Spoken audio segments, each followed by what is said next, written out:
Orson Productions, en association avec Mecorp, présente Telos.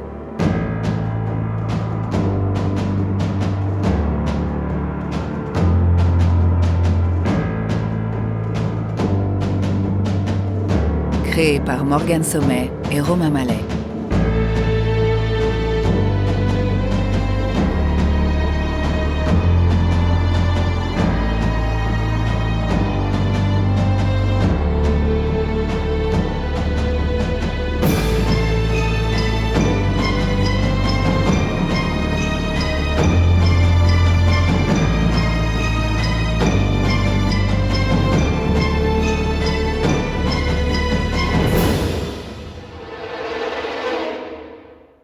Épisode 9. Loge numéro 2. À tout à l'heure, Isabelle. Bonjour, madame. Qui êtes-vous? Où est Solveig? Solveig est désolée, elle n'a pas pu venir aujourd'hui. Pourquoi ça? Sa fille a attrapé le Covid à l'école, elle est cas contact à l'isolement. Mais elles vont bien, vous inquiétez pas? L'absence de Solveig m'inquiète, la santé de sa fille beaucoup moins. Et je déteste me répéter, qui êtes-vous? Oui, pardon. Je m'appelle Caroline et c'est moi qui la remplace. Je n'aime pas ça. Pas ça du tout. Je sais pas quoi vous dire. Solveig me connaît bien. D'habitude, c'est elle qui s'occupe de moi quand je passe ici. Oui, elle m'a dit de vous dire qu'elle est vraiment désolée. Elle sait ce que je veux, comment je le veux et surtout, elle le fait bien. Ça ne me va pas du tout. N'ayez crainte, elle m'a laissé toutes les instructions nécessaires, j'ai tout noté et je vais bien m'occuper de vous. Vous ne verrez pas la différence, je vous le promets. Ne faites jamais de promesses que vous n'êtes pas sûr de pouvoir tenir. Surtout à moi.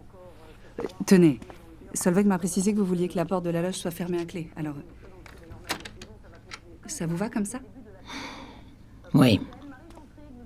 Asseyez-vous, je vous en prie. Je vous mets juste ça pour protéger votre chemisier. Vaudrait mieux, oui. Excusez-moi, mais je peux vous poser une question? Vous venez de le faire. Quoi?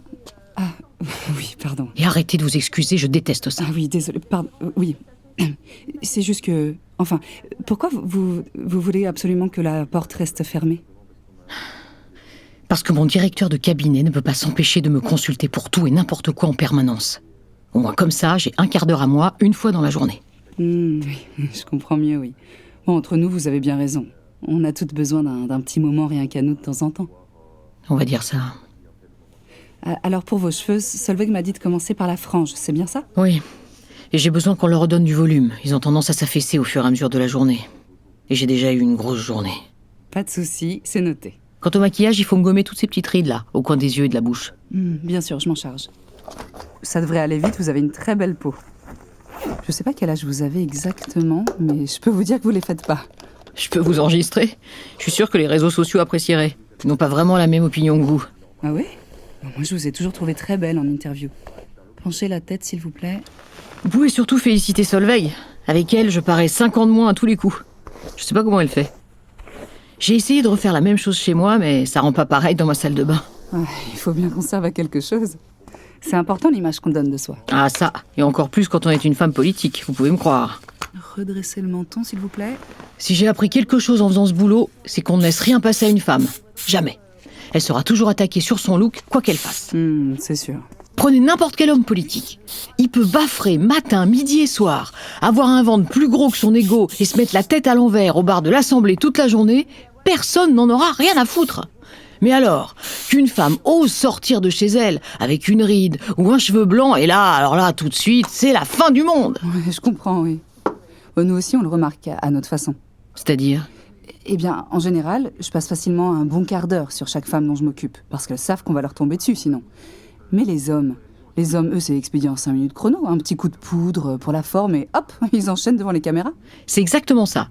Tout le monde se fout de l'image qu'un homme peut bien renvoyer. Par contre, qu'une femme ose débarquer avec un chemisier trop coloré, une jupe trop courte ou un menton trop large, alors là, on lui tombe dessus dans la seconde. Ouais, c'est bien vrai ça. Et pourquoi? Pour vendre du papier. Tout ça, c'est de la faute des magazines féminins. Des magazines conçus pour nous au départ. Vous vous rendez compte? Ça... On peut pas s'empêcher de se comparer aux autres en permanence, c'est pathétique. On s'est nous-mêmes tendu le bâton pour se faire battre. Et on est prêt à payer 4,90 € chaque semaine pour ça en plus. Vous avez bien raison. Fermez les yeux, s'il vous plaît. Et je vous raconte pas ce que c'est en politique.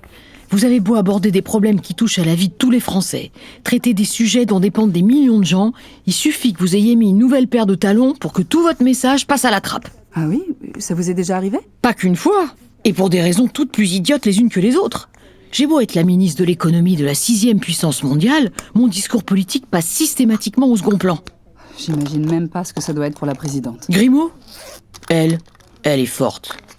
Très forte. Croyez-moi, si elle a remporté les élections, c'est justement parce que c'est pas le genre de femme à se laisser emmerder. Ça, et les baisses d'impôts historiques qu'elle a promises aussi, bien sûr. C'est sûr que ça doit aider. Relevez la tête un tout petit peu. La vérité, c'est que les Français veulent bien d'une femme au pouvoir, à condition qu'elle soit sûre d'elle et droite dans ses bottes. Que ce soit des loups-boutins ou pas. Je suis bien d'accord avec vous. Ça reste entre nous, mais j'ai voté pour elle moi aussi. Voilà, vous comprenez.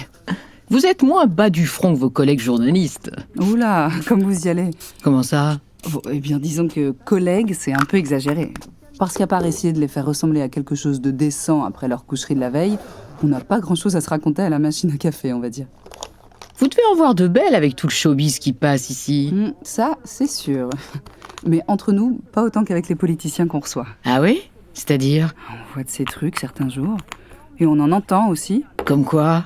Ah, non, ça, je peux rien dire. Quoi? Mais si! Non, vraiment, je peux pas. Allez, juste un tout petit ragot en passant. C'est la règle numéro 1 dans la profession. Tout ce qui se passe dans la loge reste dans la loge. Doit bien y avoir un petit quelque chose que vous pourriez me dire. Je suis une vraie tombe. Écoutez, Caroline, c'est bien ça? Écoutez-moi, Caroline. Je m'apprête à passer 45 minutes en plateau à me faire cuisiner par le journaliste le plus arrogant et le plus casse-couille de toute la profession. Oui, c'est vrai qu'il a son caractère, celui-là. Voilà, vous êtes plus poli que moi. Mais déjà, qu'en temps normal, il essaie de me coincer sur le prix du ticket de métro ou celui du pain au chocolat, là, il faut que je lui explique comment le gouvernement va financer des baisses d'impôts historiques dans le budget mis au vote la semaine prochaine. Tout ça sans sacrifier la transition écologique, ni faire exploser la dette sur plusieurs générations. Alors je veux bien un petit moment de détente pour me changer les idées juste avant. Bon, je peux peut-être vous montrer un petit quelque chose, mais ça reste entre nous. Promis. Et pas un mot à Solveig surtout, sinon moi... Elle en saura rien, je vous le jure. Ce qui se passe dans la loge reste dans la loge.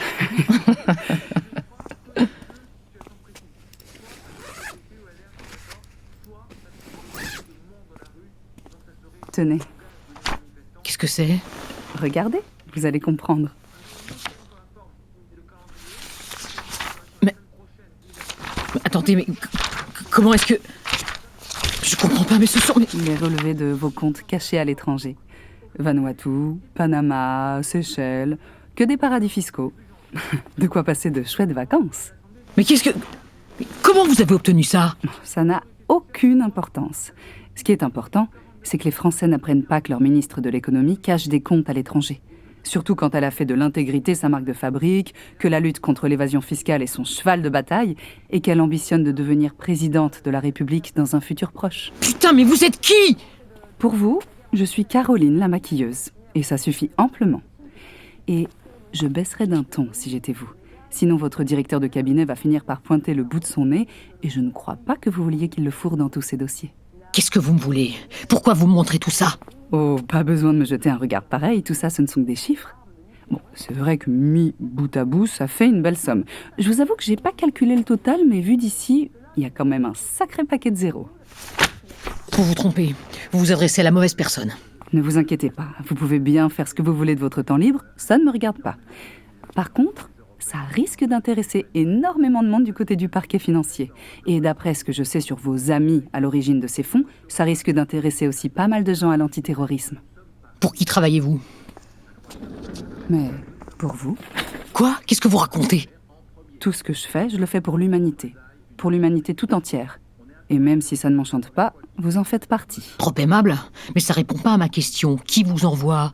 Pour quel parti vous travaillez? Oh, vous vous trompez, non, très peu pour moi la politique. Non, ça fait des siècles qu'on a laissé faire les partis de droite comme de gauche, et on voit où ça nous a menés. Attendez, c'est quoi ce discours? Vous êtes sérieuse là? Nous avons décidé il y a longtemps de donner les commandes du pouvoir à un petit groupe de personnes censées représenter les intérêts du plus grand nombre. Et ce système aurait pu fonctionner si les personnes élues à la tête de nos démocraties avaient travaillé pour ceux qui les avaient mis au pouvoir. Seulement, Vous êtes bien placé pour savoir que le rapport de force s'est inversé et que ce sont les peuples qui se retrouvent désormais contraints de travailler pour entretenir les intérêts des élites dirigeantes. Mais c'est quoi toutes ces conneries? Vous vous écoutez parler 2 minutes? On dirait une étudiante en fac de sociaux qui vient de découvrir Bourdieu. Moquez-vous de moi autant que vous voulez, mais vous savez que j'ai raison. Mais raison de quoi? Mais de quoi vous parlez? Oui, le pouvoir politique est aux mains d'une élite, mais une élite élue démocratiquement, je vous ferai dire, et qui est la seule à avoir les compétences requises pour faire ce boulot que personne d'autre ne veut ni ne sait faire. Alors vous êtes mignonne avec votre discours anti-système à 2 balles, mais remballez vos théories politiques niveau bac+1, s'il vous plaît. Arrêtez de dire que vous êtes élus démocratiquement. On sait toutes les deux que si c'est vrai dans la forme, c'est parfaitement faux dans le fond. Nos élections n'ont plus rien de démocratique depuis longtemps. Le premier parti de France, c'est l'abstention, je vous rappelle, et ça ne date pas d'hier. Vous ne dirigez pas en suivant la volonté du peuple, mais selon vos propres intérêts. Sinon, ça ferait un bon bout de temps que tous les problèmes écologiques seraient réglés. Ah, c'est donc ça! Quoi donc ? C'était pas la peine de me faire votre speech, la main sur le cœur. Dites juste que vous êtes une militante écolo, qu'on passe à autre chose. Voilà, c'est exactement ça. À chaque fois qu'on aborde le sujet, vous le balayez d'un revers de main et vous le mettez de côté comme si de rien n'était. C'est faux, et vous le savez très bien. Jamais un gouvernement n'a autant fait pour la transition énergétique. La présidente Grimaud a lancé un plan de création de réacteurs nucléaires pour les 50 prochaines années. C'est du jamais vu. Alors qu'elle était contre au départ, en plus. On s'est aussi engagé avec nos partenaires européens à réduire de 55% nos émissions de CO2 à l'horizon 2030. On a proposé un moratoire sur les zones commerciales en périphérie des grandes villes. Et on a fait construire 22 000 kilomètres de pistes cyclables ces 5 dernières années. L'équivalent de 6 Tours de France. Ça, c'est une action concrète, forte, déterminante. Alors on n'en fait peut-être pas encore assez, mais on avance. Mais vous vous foutez de la gueule du monde ? Vos mesurettes ne changeront rien au problème. Ah, des mesurettes? Je crois que vous vous rendez pas compte de combien on a dû batailler Non, pour... c'est vous qui ne vous rendez pas compte. Vous n'avez toujours pas compris que tout ça, ce n'est plus le sujet. Tiens non, mais éclairez-moi puisque vous avez l'air de tout savoir. Allez-y, je vous écoute. Madame la ministre de l'écologie, pourquoi c'est plus le sujet? Parce que c'est trop tard. Quoi que vous fassiez, c'est trop tard. Bravo, ça c'est utile, très constructif, vraiment. C'est ça, continuez de vous moquer. C'est pourtant la réalité. Ah oui? Et de quelle réalité on parle pour voir? La réalité, c'est que le réchauffement climatique est désormais irréversible. La hausse des températures à la surface de la planète va s'accélérer. Les pôles vont continuer de fondre, entraînant la hausse du niveau des océans et une modification des courants marins. Il y aura de plus en plus de phénomènes météorologiques extrêmes, canicules, inondations, tempêtes, cyclones, sans parler de la fonte du permafrost qui risque de libérer des virus restés prisonniers des glaces pendant des millions d'années et dont nous ne savons rien, ou encore des cultures qui deviennent de moins en moins productives. Il y a déjà des pénuries, à l'avenir il y aura aussi des famines, des guerres. Nous sommes entrés dans un cercle vicieux dont on ne peut plus sortir. L'humanité ne s'en relèvera pas. C'est justement pour ça qu'on essaie de limiter la hausse des températures à 2 degrés, je vous rappelle, pour éviter tout ça. Non, limiter la hausse à 2 degrés, c'est ce qu'il aurait fallu faire à la fin du siècle dernier. Aujourd'hui, il ne faudrait plus limiter la hausse, mais enclencher une baisse. Et on sait toutes les deux que ça n'arrivera pas. C'est sûr que ça va prendre du temps pour... Ça va pas prendre du temps, c'est trop tard. La planète est condamnée et l'humanité avec. Ok. Et donc? Qu'est-ce que vous allez y faire? C'est quoi le rapport avec moi? Vous croyez que c'est en balançant ces documents à la presse que vous allez y changer quoi que ce soit? Que c'est en exposant une personnalité politique, peut-être pas toute blanche, à la vindicte populaire que tout va changer? Que la politique va soudain retrouver ses lettres de noblesse et toute sa grandeur aux yeux du monde et qu'ensemble, nous pourrons sauver la planète? Vous vous fourrez le doigt dans l'œil, ma grande. Et la petite bande avec qui vous avez manigancé tout ça aussi. Oh, mais n'ayez crainte, Madame la Ministre. Cette petite bande, comme vous dites, n'est pas si petite que ça. Et surtout, elle est motivée. Très motivée. On sait ce qu'on veut et comment l'obtenir. Eh ben, j'aimerais bien voir ça. Parce que c'est pas demain la veille que m'exposer en public vous permettra d'empêcher le réchauffement climatique. Demain, non. C'est hier qui nous intéresse. Quoi? Comment ça?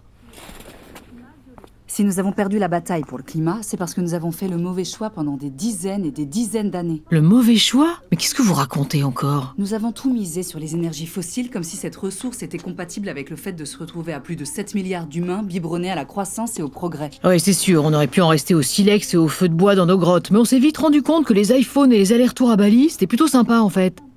Sans rester cloîtrés dans des grottes, nous aurions pu baser toute notre alimentation sur le végétal et la permaculture. Nous aurions pu envisager la construction des villes et des bâtiments pour optimiser les déplacements et la consommation énergétique collective. Nous aurions pu investir dans les énergies renouvelables bien plus tôt et bénéficier de parcs éoliens et solaires plus développés aujourd'hui. Nous aurions pu... Ah oui, c'est sûr, si on avait su à l'avance tout ce qui allait se passer, on aurait pu se préparer, faire autrement. Mais on savait! On savait, bordel! Le GIEC a été créé par l'ONU en 88. L'alerte sur le changement climatique était donnée par le monde scientifique dès 71. Et le tout premier lanceur d'alerte sur les dangers des gaz à effet de serre date même de 1896. 1896! Pourtant, ça fait plus d'un siècle que chacun se dit que c'est au choix, pas réel, pas dangereux ou pas pour tout de suite. Alors que c'était votre responsabilité. C'était votre responsabilité et vous n'avez rien fait. Comment ça? Comment ça pourrait être de ma responsabilité? J'y suis pour rien, moi. Si, c'était votre responsabilité à vous tous, les politiques. Vous saviez, vous étiez au courant, mais vous n'avez rien fait. Pendant des dizaines d'années, le monde entier vous a alerté encore et encore et encore, et vous n'avez rien fait. C'est quand même pas ma faute si les gens au pouvoir avant moi n'ont pas fait ce qu'il fallait pour limiter la casse. Voilà, c'est toujours le problème de quelqu'un d'autre. Sauf que c'est notre problème maintenant, et qu'on ne peut plus y échapper. Et donc, vous voulez faire quoi? Allez-y, je vous écoute. Ah oui, c'est sûr, c'est plus facile de pointer du doigt quand on arrive après la bataille. Réécrivez l'histoire autant que vous voulez avec vos « il aurait fallu » et vos « on aurait dû ». C'est mignon, mais concrètement, ça sert à rien. En effet. Mais vous avez raison. Réécrire l'histoire, c'est ça la clé. Quoi? Qu'est-ce que vous voulez dire? Eh bien, il suffirait de revenir dans le passé et de corriger toutes les mauvaises décisions prises depuis un siècle pour échapper à la catastrophe qui nous touche aujourd'hui et qui condamne par avance toutes les générations à venir. Non mais vous vous entendez parler? J'ai l'impression d'assister au monologue de fin du méchant dans un James Bond. Un mauvais James Bond. Vous ne m'écoutez pas. Ah si, je vous écoute. Je fais que ça. Et chaque parole que j'entends est plus gênante que la précédente. Vous êtes en train de me dire qu'avec, quoi? Une machine à remonter le temps, c'est ça? Avec une machine à remonter le temps, vous voudriez changer le cours de l'histoire et empêcher le réchauffement climatique, c'est bien ça? J'ai bon? Eh ben bon courage, partez devant, je vous regarde. Plutôt que de vous moquer, sachez que plusieurs laboratoires travaillent depuis des années sur la mise au point d'une telle machine. C'est vrai? Eh ben j'aimerais bien rencontrer leur patron à ces laboratoires, parce que j'ai un job pour eux au ministère. Comment ça? S'ils sont capables de réunir assez de fonds pour financer une fumisterie pareille, c'est que ce sont les meilleurs commerciaux de la planète. Et je les veux dans mon équipe. Toujours cette condescendance. C'est pas grave, ça va vous passer. Et ça n'a rien d'une fumisterie, comme vous dites. Ah bon? Et comment vous appelez ça alors? Depuis quelque temps, nous observons des avancées très intéressantes dans les recherches effectuées un peu partout à travers le monde. Le développement de l'ordinateur quantique se précise et les avancées sur les trous noirs sont particulièrement porteuses pour la suite. Ok, merci Jamy. Et après? Un laboratoire est notamment en train de prendre une longueur d'avance sur tous les autres. Un laboratoire français. Cocorico! On est les champions du monde de la connerie. Je vous ai déjà dit d'arrêter de vous moquer, surtout que ça va vous concerner. Moi? Pourquoi? Vous allez augmenter la part allouée à la recherche dans le budget qui doit être voté la semaine prochaine à l'Assemblée. Drastiquement. Quoi? Ces fonds, vous les dirigerez en priorité vers le laboratoire d'une jeune chercheuse du nom de Jeanne Eckert. C'est elle qui dirige ses recherches sur le voyage dans le temps. Vous vous foutez de moi, là? Vous noierez ces financements au milieu d'autres hausses allouées à d'autres projets bien plus visibles du grand public. Vous les saupoudrerez à droite, à gauche, tout au long du quinquennat de Grimaud, comme si de rien n'était. Que ce soit le vaccin contre le sida, la conquête de Mars ou l'exploration des fonds marins, mettez de l'argent où vous voulez, ça vous regarde. Mais vous réserverez une part du gâteau non négligeable à Jeanne Eckert et son labo. Et vous veillerez à ne pas trop attirer l'attention, bien sûr, comme vous le faites avec vos comptes à l'étranger. Quoi? Non mais attendez, vous êtes sérieuse là? Mais c'est n'importe quoi, vous voulez vraiment que l'État finance la recherche sur le voyage dans le temps? Oui. Mais dans le but de prendre le contrôle des bourses de la planète. Quoi? Depuis la fin des années 80, on a identifié qu'une centaine d'entreprises sont responsables de plus de 70% des émissions de gaz à effet de serre. Nous allons revenir dans le passé pour devenir actionnaires majoritaires de ces sociétés et réorienter leurs activités vers des objectifs plus en adéquation avec l'avenir de notre planète. Mais vous êtes complètement folle! Je vous l'ai dit, les politiques du monde entier sont au service d'intérêts privés. Alors plutôt que de se battre pour obtenir le pouvoir politique, nous allons prendre le contrôle de ces intérêts privés. Ce sera bien plus simple et efficace. Mon Dieu, mais vous êtes encore plus timbré que ce que je croyais. Vous vous rendez même pas compte à quel point votre égoïsme vous aveugle. Pardon? Mon égoïsme? J'essaye de sauver l'humanité et c'est moi l'égoïste? Mais arrêtez avec ces conneries, c'est n'importe quoi. Si vous étiez réellement concerné par l'intérêt du plus grand nombre, vous voudriez que cet argent serve à notre pays et pas aux intérêts d'un laboratoire privé. Laissez-moi vous faire le topo, juste pour que vous compreniez ce qui se passe dans le monde réel. Aujourd'hui, la France, c'est 9 millions de gens qui vivent sous le seuil de pauvreté. Plus de 40 000 mineurs sans abri. Plus d'1 an pour obtenir un procès. Plus de 5 000 enseignants qui manquent dans l'éducation nationale. Et plus de 100 000 personnels de santé qu'il faudrait recruter en urgence. La réalité, c'est que l'inflation n'a jamais été aussi haute depuis des décennies. Les ménages sont exsangues, la police n'a pas les moyens de travailler, la justice non plus, la santé et l'éducation sont à bout de souffle, la culture, j'en parle même pas. Ajoutez à ça qu'il y a la guerre aux portes de l'Europe, que nous luttons 24 heures sur 24 contre la menace terroriste et que les banlieues sont au bord de l'émeute en permanence. Les caisses du pays sont vides et vous voudriez qu'on jette le peu d'argent qui nous reste par les fenêtres pour financer vos délires de science-fiction ? Parce que ce que vous ne comprenez toujours pas, c'est que tout ça n'a aucune importance. Seule la vie est importante. Et si on ne s'occupe pas du réchauffement climatique, il n'y aura plus de vie. Eh ben, ne comptez pas sur moi pour vous suivre dans vos délires. Oh si, vous allez le faire. Sinon, toutes vos petites tirelires à l'étranger se retrouveront à faire les gros titres du 20h dès ce soir. Et vous serez en une de tous les journaux demain matin. Ça risque de ne pas plaire du tout à vos petits copains qui ont participé à ces cagnottes privées. C'est pas le genre de personne qui aime être exposée au grand jour, je me trompe ? Vous réalisez pas ce que vous dites. Je réalise parfaitement, merci. C'est très simple d'ailleurs. Si vous n'obéissez pas, vous pouvez dire adieu à votre avenir politique. Et à votre avenir tout court, très probablement. Attendez, pause, stop. 2 secondes. Enfin non. Même si j'étais prête à le faire, c'est pas possible. C'est juste pas possible. Ah, et pourquoi ça ? Mais je le trouve où, l'argent ? Comment voulez-vous que je finance cette hausse du budget de la recherche ? Je vous l'ai dit, la France n'a plus un rond. Il n'y a plus d'argent nulle part. Tout le monde en manque. Pourtant, vous êtes là pour annoncer des baisses d'impôts, ce n'est pas logique. Dites-le à Grimaud, pas à moi. C'est la seule façon qu'elle ait trouvée pour se faire élire. Sans ça, jamais elle aurait accédé au pouvoir. C'est ça, la réalité. Eh bien, je vais vous faciliter la tâche. Quand vous serez en plateau, vous annoncerez à la France entière que la présidente Grimaud va lancer des hausses d'impôts. Quoi ? Mais vous délirez complètement. Elle a promis le contraire. Je suis justement là pour annoncer le contraire, je viens de vous le dire. Ce n'est pas mon problème. Mais, attendez, comment voulez-vous que... Enfin, je peux pas annoncer ça comme ça, en direct, sans en avoir parlé avant à Grimaud ni au reste du gouvernement. Qu'est-ce que vous ne comprenez pas quand je dis « ce n'est pas mon problème » ? C'est votre vie qui est en jeu, débrouillez-vous comme vous voulez. Et soyez convaincante, surtout. Convaincante ? C'est tout ce que vous trouvez à dire ? Convaincante ? Si ça peut vous aider, dites-vous que vous faites ça pour le bien de l'humanité. Oh, et puis, voyez le bon côté des choses. De quoi vous parlez ? Pour une fois, ce n'est pas votre look qu'on va attaquer.